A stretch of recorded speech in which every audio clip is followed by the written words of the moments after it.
webinar on community technology and libraries with Frederick. Eric has been my colleague for a number of years, and when I was at the Library of Michigan, we met and worked on broadband issues together. He is, as you can see, the Vice President for Community Affairs, Connect Michigan, and Connected Nation. So he's got quite the bailiwick here. He's helping us intensely in Michigan to I'm going to say intensely, with the mapping of broadband and various issues. Anyways, I am just so happy to know Eric. He's very much an advocate for libraries as well. So with that, enough said, over to Eric. All right, thank you, Cheryl.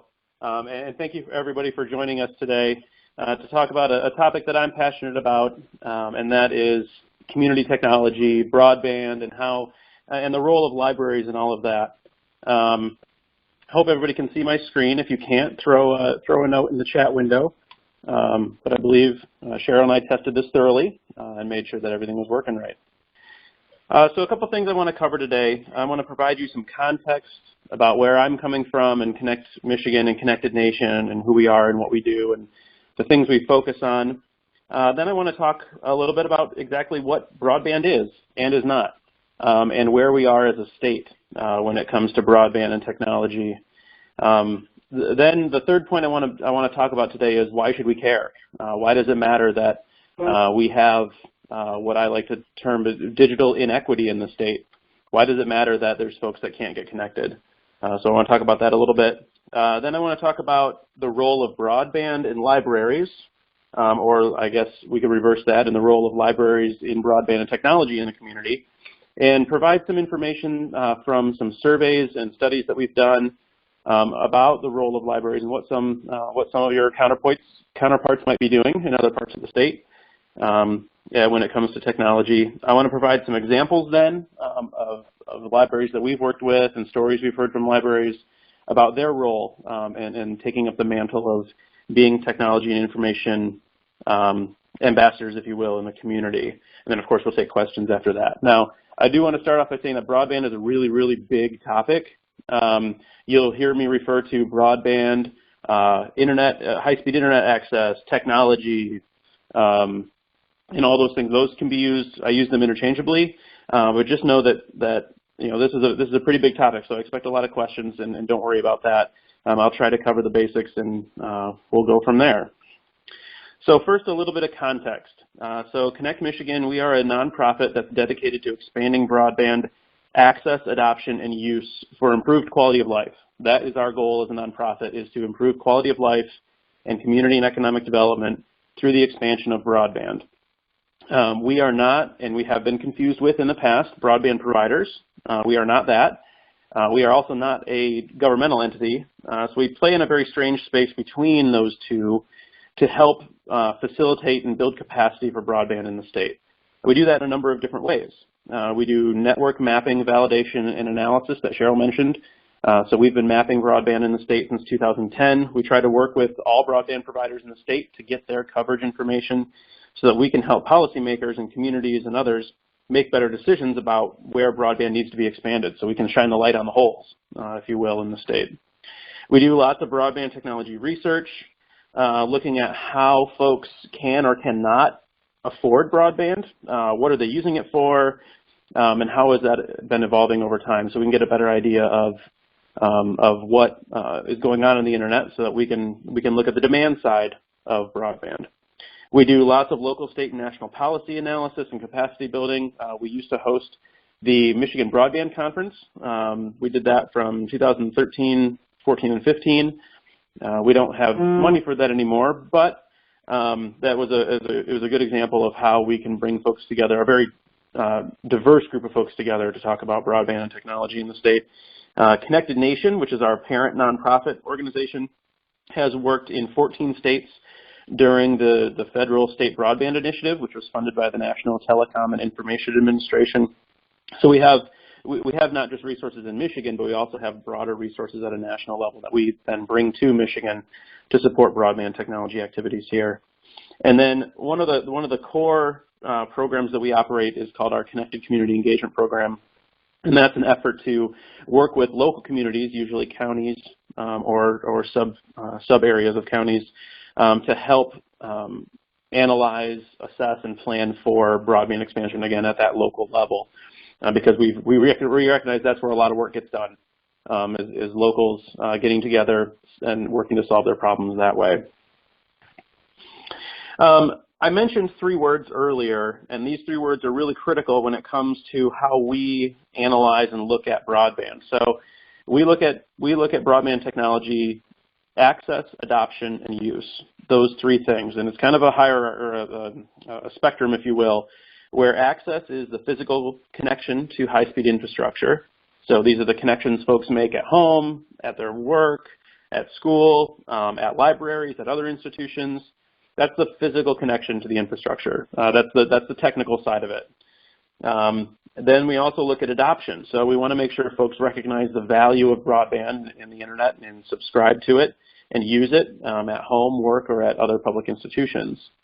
And then we look at the use. So we look at digital literacy skills. We look at various applications that different entities in the community can leverage to improve quality of life and community and economic development. So it's a whole spectrum, and you can't adopt without having access to it, and you can't use it without adopting it. So there is a little bit of a hierarchy there. But another way to think about these 3 words is that access is the supply, and adoption and use is demand. So we look at both sides of that equation in order to raise all the ships in our state when it comes to technology.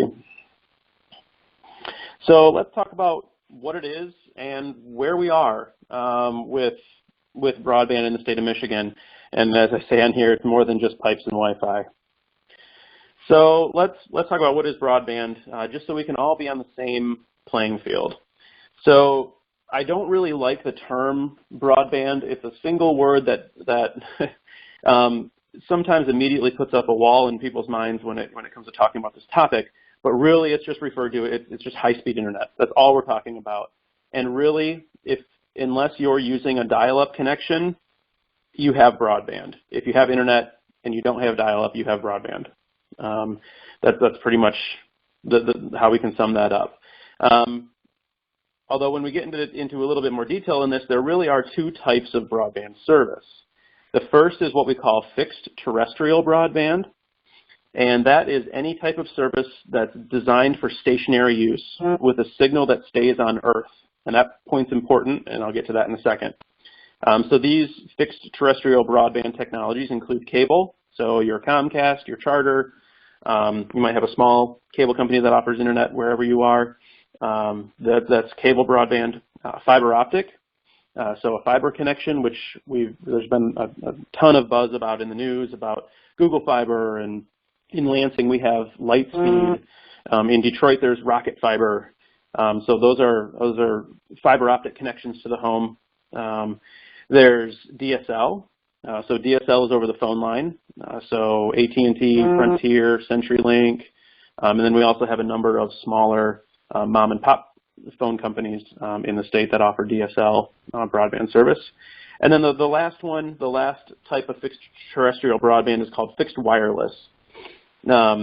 And this is where we're going to start to muddy terms a little bit between fixed broadband and mobile broadband that I'll get to in a second. But fixed wireless is a service that is designed for stationary home use, but it does use a wireless signal. And that's typically found more in rural areas where when household density drops off and it gets more expensive to run a single cable or a enhanced telephone line to every single home, fixed wireless can help solve that issue by lowering the cost of constructing a tower and putting equipment on that tower to serve a wireless stationary signal to those rural homes. So those are the 4 types of fixed terrestrial broadband. The other category of broadband service is mobile broadband. And mobile broadband, as probably most of you are familiar with, is for your smartphone or for your analog phone if you have one still. And those are the big wireless companies that you see ads for battling it out on TV: AT&T, Verizon, T-Mobile, and Sprint. We actually have 2 others in the state, 2 smaller companies that still do mobile broadband that are independent of those 4 big ones. But it's wireless service that's designed for continuous use on a portable device. So that's the difference. Is mobile is portable, fixed is stationary. So some folks, as we've seen in rural areas, might have to rely on mobile broadband for their home connection. Some of you may have to rely on that, depending on if you live in a rural area or not. So that's where the lines get blurred a little bit between those two things. But really, the FCC, at least in their last report, treats these two technologies differently, but they are equally as important in the lives of consumers, businesses, and institutions. So when I said fixed terrestrial broadband, we distinguish it that way because satellite we do not include as a fixed terrestrial signal. Satellite internet is available in most rural areas, and it's often a last resort option for service when there is nothing else. The biggest issue with satellite is that you can't change the physical distance between someone's home and outer space where the satellites are located. And so there's many issues dealing with latency. Satellite providers usually have data caps, monthly data caps on their service, just like mobile broadband does. So there's a number of issues with satellite when it comes to home internet service. So we don't consider that a viable option for home service for our mapping purposes, for any of our statistics or calculations. When we talk about broadband, we usually talk about speed, and I'll get into speed here in a second and then again on the next slide. But when we talk about broadband speed, it's usually indicated by two numbers with a backslash in between. So the first number is the download speed, and the second number is the upload speed. So the download speed is the speed at which information and traffic comes to you, and the upload speed is how fast you can send information out to the broader internet. Usually the download speed is faster than the upload speed, and sometimes that can be a big issue when it comes to streaming, such as webinars or video or anything like that, especially if you're the one transmitting that. But that's how, so you'll see me talk about broadband with those two numbers, download and upload speed. On the right side of this slide, I provided a comparison between different speeds of broadband. This is just download speed, so we're kind of ignoring upload speed here at the minute. But the blocks represent the time it would take to download an album from, let's say, an online retailer like iTunes or Amazon or whatever service you might use. It's a typical 70 megabyte album. On a dial-up service, which we probably all remember from long ago, hopefully long ago for most of you, it would take about 4 hours to do that, if not longer. On a broadband connection, you can see that the different blocks are tied to different speeds. So at a 1 megabyte per second connection, it would take about 14 minutes. At 2 megabytes, 7 minutes, and then on up from there with 100 megabyte per second connection, being able to download that file the fastest, and of course, a 1 gigabyte per second connection or faster would almost be instantaneous. So speed is a big factor when it comes to how we examine broadband and how we determine where it is and where it isn't. 2 seconds. There we go. So broadband used to be a very binary discussion. Did you have it or don't you? Did you have dial-up or do you have broadband? This chart shows how the definition by speed of broadband has changed over time. So back in 2009, when Connect Michigan was formed and started, and we were tasked by the Department of Commerce to map broadband in the state of Michigan, we defined broadband as 768 kilobytes per second, so 3/4 of a megabyte per second, which is barely better than dial-up. But that's what broadband was. It was again better than dial-up, and that's what we had. And that was the way it was until 2011, 2012, when the FCC started recognizing and adopting different speed definitions for their various programs. So in 2012, we saw it jump to 4 megabytes per second. 2014, we saw them do some policy initiatives with funding for broadband at 10 megabytes per second. And then back in 2015, and since then, they defined advanced broadband as 25 megabytes per second download and 3 megabytes per second upload. So that's the definition that we work with as a standard, as something to shoot for, to make sure everyone has access to the same types of connections, no matter where they live, what their income is, or who they are. So that 25, you'll hear me say 25 by 3, and that's what that is, 25 megabytes per second download, 3 megabytes per second upload, and that is the current definition of advanced broadband from the FCC. So where do we stand then? If we're defining broadband at 25 by 3, where do we stand as a state? Well, this map shows it. This map shows household density by census block for places that do not have broadband at that federal defined speed, 25 megabytes by 3 megabytes per second.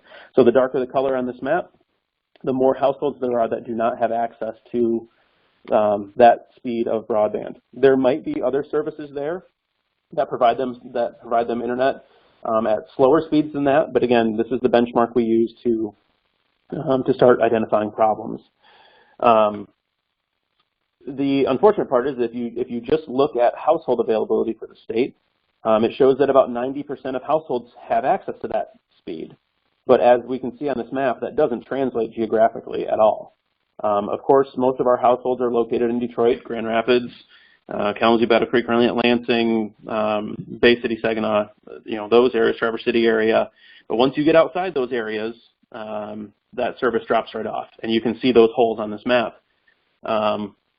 So it's definitely a problem that we're working to solve in trying to get everybody the access to the same types of connections. We have about 175 fixed terrestrial broadband providers in the state, and you can see the distributions by type here. So we've got 21% of those providers are fiber, 26% DSL, 17% cable, and 36% are fixed wireless. That's a lot. Because again, fixed wireless work in mostly rural areas. They're smaller companies, so we have a lot of them. Like I said before, we also have 6 mobile broadband providers that serve the state in some capacity. We have the big 4, AT&T, Verizon, T-Mobile, Sprint, but we'd also have 2 others. On average, when we look at unserved areas at 25 by 3, we're looking at areas that have a household density of about 14 homes per square mile or less. So broadband is a density game. The fewer homes you have in an area, the less likely it is to be served at this speed by broadband. We also, when we look to the census, we find that about 65% of households subscribe to a fixed internet service.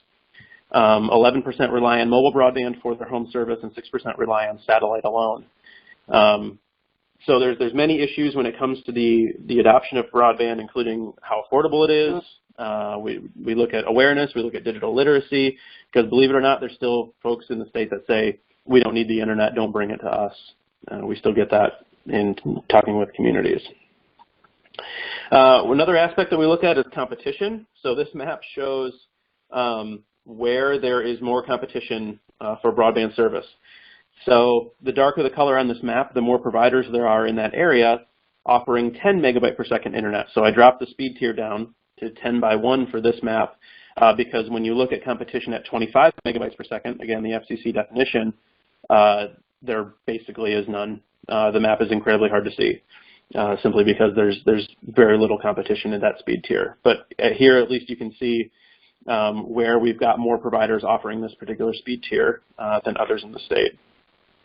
At that 25 megabyte per second tier, only about 51% of households have access to at least 2 providers. And again, those are in the most densely populated parts of the state.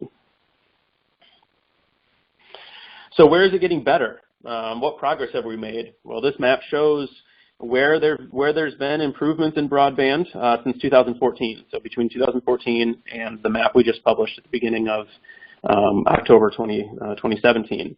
So these green areas that I tried to highlight here with the circles on this map show areas where new broadband service has been created since then at 25 megabytes per second. So these are places where providers have expanded to previously unserved areas. The problem with this, though, is that of all of the connections at this speed tier that have been made between 2014 and 2017, only 7% were made to households that didn't already have such a connection available from another provider. So about 2.1 million households got access to 25 megabyte per second broadband between 2014 and 2017, but only 7% of those did not already have access to it from another provider. So there's been lots of redundant building, overbuilding, competition coming into some more densely populated parts of the state, but when it comes to serving or getting connections out to unserved areas, it's been very slow.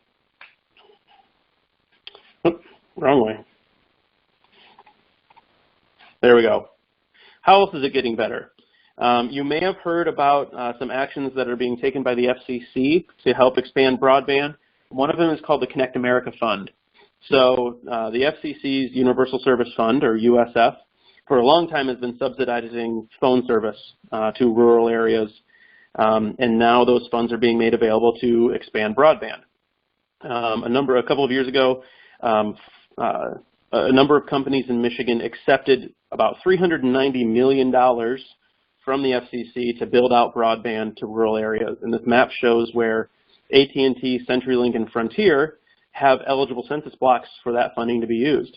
So it's a big area that is hopefully going to all be served when it's all said and done, and the providers need to complete these build-outs by the end of 2020. There's a benchmark coming up at the end of this year where 40% of the connections need to be made, but we don't know what the process is going to be for reporting and validating that benchmark, but we'll be keeping a very close eye on it. So that $390 million that's coming to Michigan and being spent right now is to connect about 186,000 homes to broadband. Unfortunately, the speed that they need to be connected to is only 10 megabytes per second by 1 megabyte per second, not 25. So my biggest problem with this program is that by 2020, when all these connections are made and everybody's up and running, is 10 megabytes per second going to be the new dial-up? And according to the chart, where we've seen the increase in broadband speed over the last few years, I think it will be. I have to keep going back to that one. Here we go. All right. So the other thing that the FCC has been up to, if you've been watching the news at all, is net neutrality. I'm not going to spend a whole lot of time on this, but I will take questions about it at the end. But net neutrality is basically the idea that that all internet traffic should be treated the same, no matter what network they're on or where it comes from. And right now, that's how internet service providers are to act. It's basically, it says it on this neat little graphic here, that it's a dumb pipe model, in that the providers give us the pipe to the internet and we're allowed to do whatever we want when it comes to content and the bits and bytes that we receive and send back. What could change if net neutrality protections were taken away is that ISPs would be allowed to block certain content. They could throttle certain content by slowing it down or limiting the amount of data you could receive on from a particular provider. They could set up pay lanes where you would have to pay to access certain traffic. Portugal and Mexico have gone that route, and you'd have to pay more to get Netflix, even though you might already have a Netflix subscription. So net neutrality is very interesting. It's going to be they have a meeting on December 14th to make this decision, and there's obviously been a lot of backlash to the FCC about this. That broadband should be treated more like a public utility than as a content management system by the ISPs. So of course we'll be watching what the FCC does very closely. I don't know what they're going to be doing because there's been so much outlash by the public. So we'll keep an eye on this. So why should we care about all these connections or lack of connections in the state, or that it's harder for low-income households to get a good connection and afford broadband? Why do we care? So through some very empirical studies, we've found, others have found, that between 2001 and 2010, in rural counties with high broadband adoption, where folks are able to get good connections, income grew faster and unemployment grew slower. In rural counties with low broadband adoption, they lost more businesses and lost more jobs in that 9-year period. It matters a lot. So we've found through our research at Connect Michigan that small businesses that use social media on a weekly basis are 3 times more likely to have recently hired and hired for more positions than businesses that don't use social media. We found that small businesses with faster internet connections tend to have higher annual revenues than those with slower connections. And we've also found that small businesses with websites have higher annual revenues and are more likely to have recently hired than those without websites. So this speaks to the one data point here speaks to the actual connection, but the other two speak to the use. How are small businesses using that technology to sustain and grow themselves? We've also found that as the digital literacy of the public increases, so too does their digital interaction between the residents and local businesses, between residents and local government, between residents and libraries. That digital interaction, going online to do something in your community, so it improves civic engagement. We've also found that residents who don't telework typically have incomes that are 75% of that earned by those who do telework. You know, how can we leverage technology to create more job opportunities for those in the state who don't want to relocate to take a new job?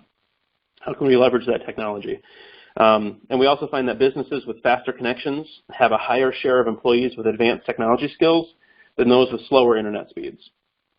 So how can we facilitate businesses getting more tech smart and advancing themselves by getting them the opportunities that a faster internet connection can bring? All right, so that's why it matters to us. It matters for community and economic development. It matters for quality of life. It matters for access to healthcare, educational opportunities, and so on. So let's talk about then what's the role of broadband libraries with broadband and technology. How are libraries using this tech, and how are residents responding? So I have a few more data points to share with you on what we found there. So this data comes from a survey that we did among 80 libraries across the state of Michigan. And we asked them all sorts of questions about their connectivity, about their digital skills training, about the technology that they use, about their online presence. And we found that nearly 2/3 of these libraries are active on social media in some capacity. And when I say active, I mean posting and being active at least weekly. Nearly all of these responding libraries to this survey offer free public Wi-Fi. And the median download speed for those responding libraries is about 75 megabytes per second. I'll get into that in a little bit more detail in a second. All responding libraries offer internet-enabled public computers, which should be no surprise to most, that public access to information in the internet at libraries is critically important. 2 out of 5 libraries stated that they do not use E-rate or are unsure if they do or not. So E-rate is the federal program to help offset the costs of internet connectivity for schools and libraries. And I believe Cheryl has a webinar on E-rate scheduled for sometime in the very near future. So it's important to take advantage of those programs to get connectivity at the libraries. We also found that 3 of 4 libraries that responded provide some sort of technology-enabled public meeting space, so that they're facilitating meetings using technology that can be open to anybody in the community. More than half of the libraries that responded provide some form of STEAM programming for youth, STEAM, STEM, STEM plus C, all the different iterations of that acronym for science, technology, engineering, arts, math, and computing, which is fantastic to see. And there's some really great examples of programs where the libraries have taken this mantle to help connect youth with different science, engineering, and math opportunities. And then more than 3/4 of the libraries, again, offering digital skills training, which is helping to overcome the digital literacy barrier to folks being able to adopt and use technology in a meaningful way. We find that sometimes this lack of digital literacy is a barrier for residents and their ability to actually subscribe to internet at their homes. So the more we can knock down those barriers, the more we're going to be able to help folks get the quality of life changing benefits of having an internet connection at home. It always takes me back to that one slide. There we go. All right, so let's talk about speed for a second. So these are results from the survey, again, of those 80+ libraries across the state. And we found that just over half of the libraries that responded have a download connection speed of greater than 50 megabytes per second. So again, this just gives you some perspective on what others are connecting at. Again, these are self-reported, so there might be some error in there. But again, looking at these speeds is helpful to better understand how libraries are connected, how they're situated, and what kinds of opportunities there might be for faster speeds. It's encouraging that just about 1/4 of these have a connection of 500 megabytes per second or faster, which is quite fast and usually comes from a direct fiber optic connection. So it's great to see that. However, in the FCC's National Broadband Plan, it calls for libraries to be connected with speeds of at least a gigabyte per second or faster. We have some of those in the state. I think Cheryl is quite familiar with those, and there may even be some on the call. But there's only a few locations that we've found that have that type of capability. So that's something to work towards as well. And there's several. I wanted to point out several resources, and again, these are repeated at the very end of the presentation as well. That can help libraries find and secure better connectivity, or with E-rate. The first is, of course, your friendly local library cooperative that can help with these efforts. There's looking at and taking in the information from the Universal Service E-rate program. There's the Schools, Health, and Libraries Broadband Coalition, or the Shelby Coalition, which is a fantastic group for helping identify resources for those three particular groups. The Library of Michigan, of course, and the resources that they have. And then we have on our website at Connect Michigan, we have a map of broadband service, a list of broadband providers by county, and you can even access our interactive map and type in your address, and it'll tell you what broadband providers will serve that location. So lots of information. Again, these are repeated at the end, so you don't have to write them all down now if you need to. Looking at the digital skills training, this is one that I really like to dive into because digital literacy is a fascinating topic to me, and it's a fascinating barrier to broadband adoption and how we meaningfully use technology. There's a lot of folks that say, well, okay, there's a handful of folks that want to play devil's advocate with me and say that, if we get broadband out to every rural community, all they're going to do is watch Netflix with it. But that's not true. That's a big component of it, is entertainment purposes. But there's lots of other things that we can do with technology as long as we give the skills to folks to be able to use it. So what we did is we asked libraries what types of training that they offer, and that's in these different categories, these topics. So the orange bars on this chart represent the number of responding libraries that say that they offer this type of training. Anything from basic computer skills to, this is how we turn it on, to mouse and keyboard skills, to cybersecurity and how to use different various social media and office productivity packages. So those are the orange bars. Then when we do surveys of residents, and we've done thousands and thousands of surveys of residents in Michigan, these are the percent of residents in the state that say they need to learn or know very little about these particular topics. So that's the green bar. So we see that about 44% of folks report that they need to learn or know little about cyber safety, but only 25% of libraries offer that type of training. So how can we then use this information to modify, enhance programs to meet the needs of the residents? So again, some interesting information about digital literacy. We also found that on average, the libraries that we surveyed offer 5 different types of training of these categories. And 23% of libraries also offer some sort of coding or application development, so more advanced training for folks, and 18% offer training for businesses of some kind, whether it's website development or social media. I didn't include those here because I don't have residential responses for those 2 things. But also important to be looking at more advanced technologies in a diverse set of technology training that can benefit the community. So let's talk about those residents then. So we looked at libraries and the different things that they're doing. We looked at the speeds. We looked at the digital training that they offer. So let's look at residents and what they're saying about their use of libraries and their digital interaction with libraries.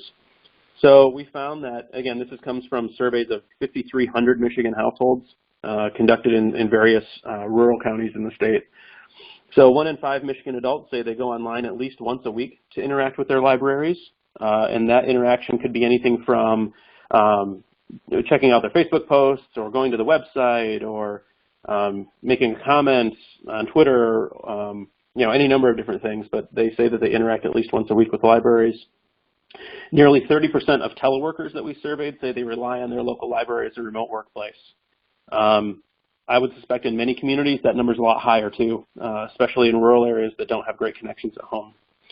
About 1/4 of Michigan households without internet service go online at their local library. Again, that shouldn't be a surprise to a lot of folks.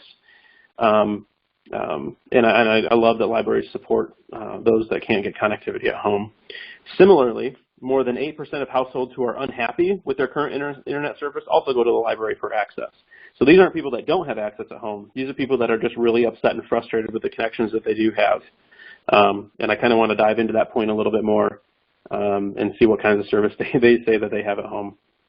1 in 12 households earning less than $35,000 a year say they access the internet at their local library. And again, I imagine in many communities that number is higher when we disaggregate the data. Young adults, I found this interesting, ages 18 to 34, are twice as likely to use the internet at their library compared to older adults. I thought that was a really interesting number, and I'm glad to see that young folks are doing that as well, and that service is there for them. Additionally, nearly 1/4 of households with school-age children digitally interact with libraries on a weekly basis. And the households with school-age children tend to digitally interact with libraries more frequently than those without children, even though they make up a much smaller percentage of the population. And residents who digitally interact with libraries more frequently tend to be more digitally literate. So as we increase digital literacy skills, we get them to go online and use library resources more often, and do access the other myriad of things that represent the meaningful use of an internet connection. So let's look at some examples of communities that we've worked with libraries that we've worked with, and some of the things that they're doing. But the first thing I want to do is look at how we use this data at Connect Michigan and through our community engagement programs to help come up with solutions that are efficient at solving various issues in the community. So if we follow this progression down, and this is an example looking at some data that we did that Connect a Nation gathered in Ohio, not necessarily Michigan, but it's still applicable. We find that broadband adoption is lowest among low-income households, young families, seniors, unemployed, and households with children in a particular community. So those are the ones that are left offline. So why are they offline? So we look at, digital literacy is a barrier for some of these groups: seniors, those earning $35,000 or less annually, and adults with a high school diploma or less. That's their barrier to getting online, is digital literacy.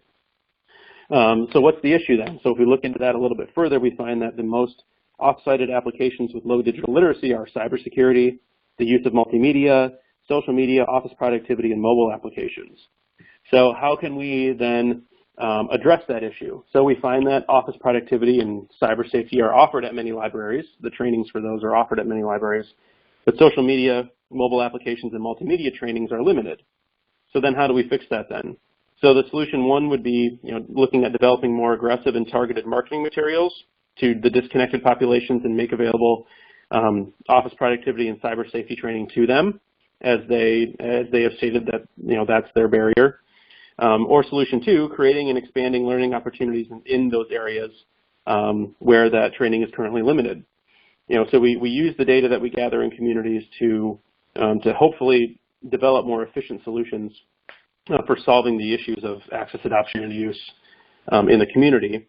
And that's what we did, or helped these communities do over the last number of years now.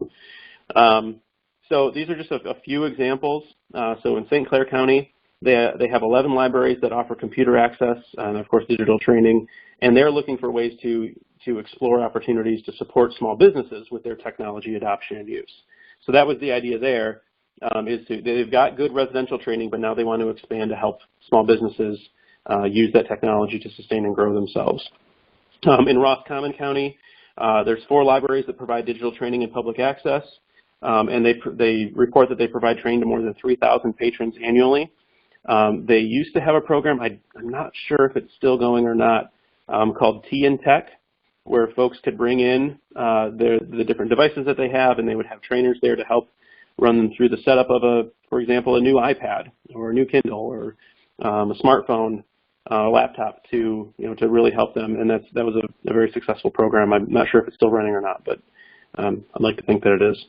In the Eastern Upper Peninsula, the library system there, we're working with the local schools to help implement their one-to-one device program. So the schools did a one-to-one device, I think it was a laptop program, but then of course realized that not a lot of the homes of those children had internet connectivity. So how can the libraries support that effort by providing Wi-Fi hotspots, extending hours, improving bandwidth to support those device programs where there's very poor rural connectivity. The Chelsea area and the Capital Area District libraries offer wireless hotspots to patrons who can take them home and have internet connectivity through those hotspots. That's a very popular thing to do right now. I'm not sure if there's any libraries on that currently do that, but I know that a number of them have looked at offering those types of services, and I think it's a very interesting and great way to help provide that connectivity to folks who can't get it at home or can't afford it at home. Mason County, they offer access to ebooks and audiobooks to patrons, particularly students, to complement the resources that are provided by schools. Again, I think there's a lot of libraries that do some of this. Again, getting access to various tools and resources, like electronic books in particular. And in Mason County, we wrote a story a year or two ago about how those resources are, again, complementing what the schools are doing with technology and potential device programs. And in Houghton County, this is a model that I'd love to see replicated in a lot of places. The library partners with Michigan Tech University there, allowing students to conduct digital training for patrons. You know, bringing in those young folks who know a lot about all the various devices that are out there and helping the public and their patrons with setting up those devices, getting them up and running, and the students get to be part of that community, and of course the library facilitates all of that. So another great example of libraries taking up that tech mantle. So I wanted to leave you with a couple thoughts before we get into questions on what you can do starting tomorrow to take a look at improving broadband and technology in the library, in the community, and so on. And I think the first is to examine your technology and take stock. Figure out your connection speed, figure out who provides it, figure out if you use E-rate, what access does the library provide to technology for the public, what digital training opportunities are there, and how can they improve. I know that there's lots of resources out there for things, but it definitely starts with assessing what you have and then finding the gaps in the community that could be filled there. Like I said before, we've worked with communities all over the state to help with community planning, to help with bringing broadband teams together to simply have a conversation. All of the counties that are highlighted on this map on the right here are places where we've had those conversations. So if you're located at any of those, you can contact me, and we can help get you plugged into the local broadband leaders in that community if you're not already. Connect with service organizations, schools, and others in the community to explore opportunities for leveraging technology at the library. How could the library help service delivery from those different organizations? How could they facilitate that? Offering hotspots is a great way. And there's many other ways that I'm sure would come out of different brainstorming sessions with those different organizations. And of course, seeking resources and asking questions, which we'll open it up to here in just a second. But again, these are the same resources I listed earlier. Of course, your friendly local library cooperative, the E-rate program, the Shelby Coalition, the Library of Michigan, Connect Michigan, and there's others as well that we can help point you to if you have questions, need answers, or are looking for various resources or information on a topic. So that's all I have. Again, this is my contact information. You are more than welcome to.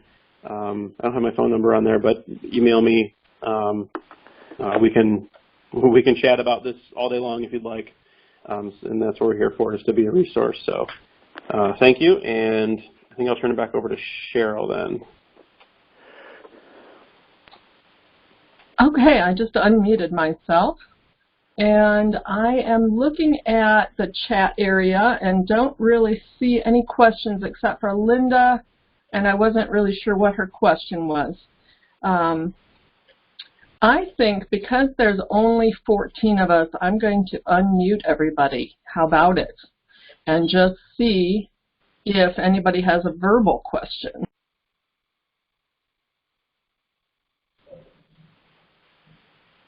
Okay. Now, everybody is unmuted, so please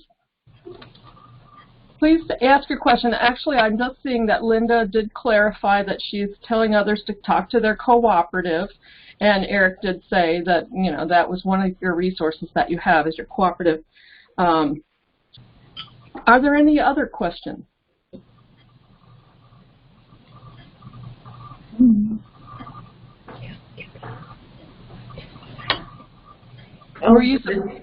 Go ahead. This is Karen over at Herrick in Holland, Michigan.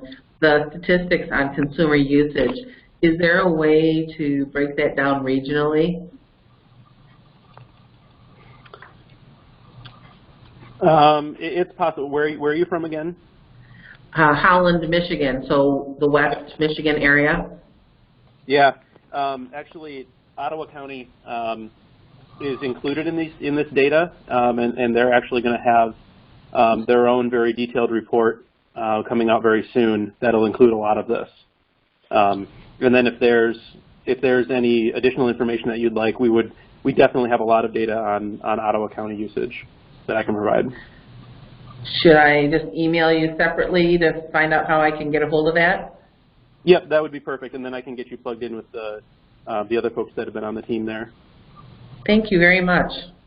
Mm-hmm. Can you hear us? Yes. Oh, could we have those slides emailed to us? What's going to happen is that I have recorded this whole webinar, and Eric will provide the PDF of the slides, presumably, and we will post them on the website where we have archived lots of other webinars that we've been doing. And, okay. And then I will make sure everybody gets that information. Okay, thank you. Mm-hmm.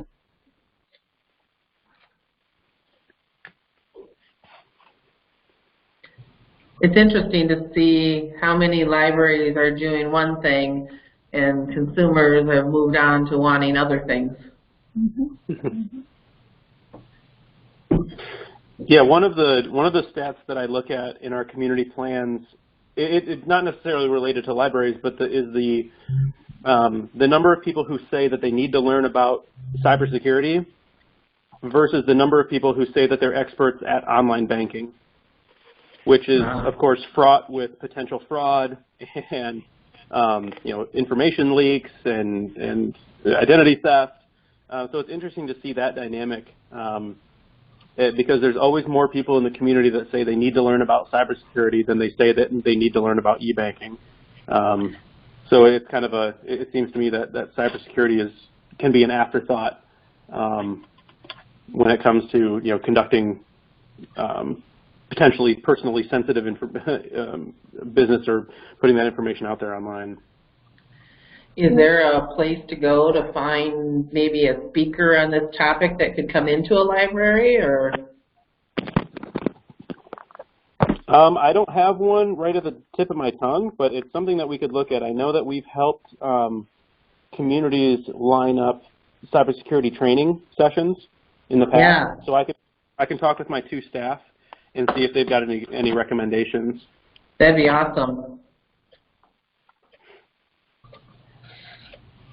So Eric, this is Cheryl, when you see a little lock box, a little lock that's locked, is that a guarantee that you're on a secure site, and what does that actually really mean, secure site?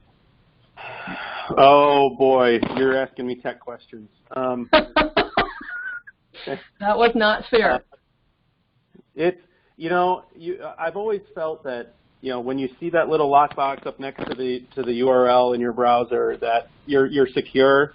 But we've also heard horror stories about how it's potentially meaningless, and how there's definitely ways to get around that now. Which is all the more reason why we need to train on cybersecurity. I guess that was really what happened for me when you said cybersecurity. Yeah.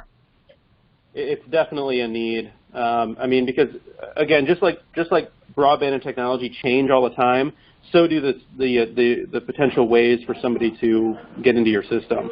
I mean, it's not just about viruses and spam email anymore. I mean, there's a whole other host of things that can go wrong. I mean, for example, I just assume that every Christmas my credit card information is going to get stolen and I'll have to get a new card come January. Like, it's just...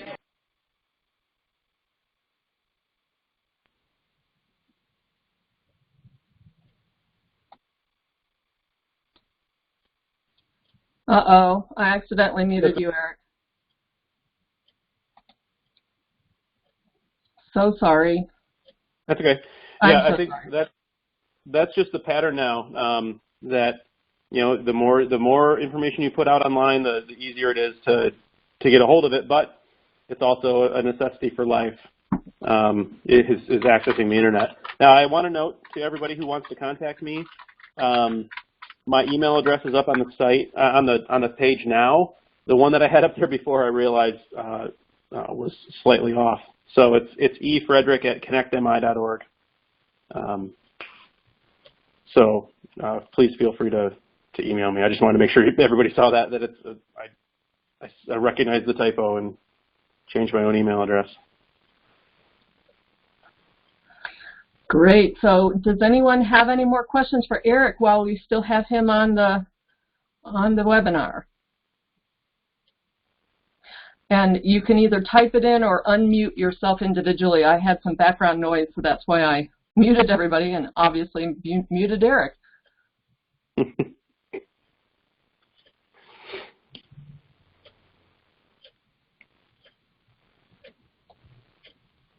This is a lot of information. I so totally appreciate you, Eric, for being willing and able to do this webinar for us that actually other people will be able to benefit from now after it gets posted. So it's a bunch of information for us to digest, and I think probably I will pursue trying to get some cybersecurity information out there in another webinar. I do think that Merit is focusing on cybersecurity at this point, so maybe them. Yeah, they've been doing a lot with more of the network level type cybersecurity, which is fantastic and absolutely necessary, so that consumers don't even realize what's going on, and they can protect them that way. For consumer level stuff, I just remembered that one of the groups that showed some interest in doing cybersecurity trainings in communities are banks. So if you've got banks in the community who are able and willing, and you have relationships with them, we've had a lot of banks. I think Chemical Bank was one that we approached in mid-Michigan somewhere to do cybersecurity training, because they were doing training for, they were putting out information for their customers.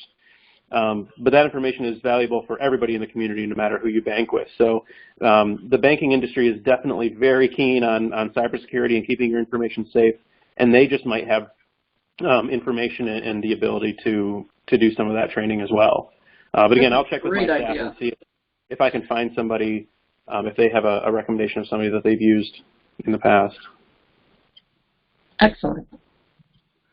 All right, well, we're almost at the top of the hour, and one more call for questions. Going. Gone.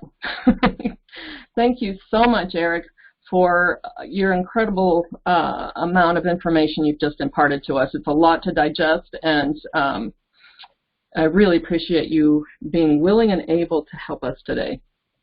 So with that, we'll go ahead and end the webinar, and I'm going to stop the recording, and everybody have a great day, and you will hear from me where this is going to be posted. Bye-bye all.